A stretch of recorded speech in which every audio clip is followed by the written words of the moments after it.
Le gouverneur de la région du Littoral s'exprime sur l'affaire du meurtre de la gendarme. Près de 48 heures après le drame, les traces de sang sont encore visibles au lieu-dit Koto, carrefour des immeubles. C'est ici que la gendarme-major Janine Valérie Ndiok, en service au groupe d'escadron numéro 2, a été tuée par des individus encore non identifiés alors qu'elle rentrait d'une virée nocturne.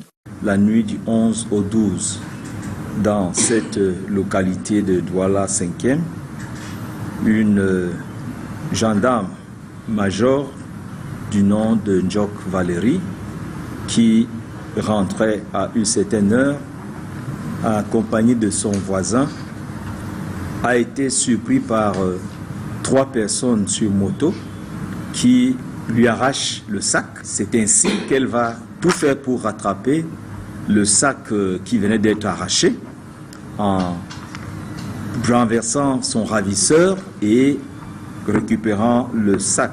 Et au moment où elle veut justement maîtriser son assaillant, en se présentant comme gendarme, celui-ci va sortir le couteau de son fourreau pour l'enfoncer dans son œil. Nul n'a le droit de se faire justice, encore moins les forces de sécurité.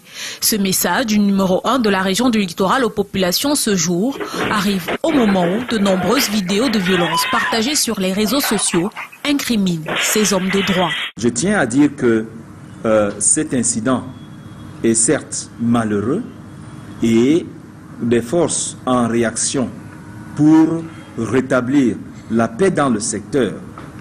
Pour certains, ceux qui ont pris les vidéos pour filmer, n'est-ce pas, incriminant nos forces d'avoir cassé ceci et là, nous sommes donc descendus ce matin, déjà pour dire et rappeler que les forces ne peuvent pas se faire justice. Ça, c'est certain. Et nous n'avons pas enregistré sur le terrain des cas de personnes blessées ou qui auraient été victimes de quoi que ce soit. En attendant que l'enquête ouverte pour attraper les assaillants aboutisse, les populations sont invitées à composer le 15 01 pour dénoncer tout acte d'abus ou de torture.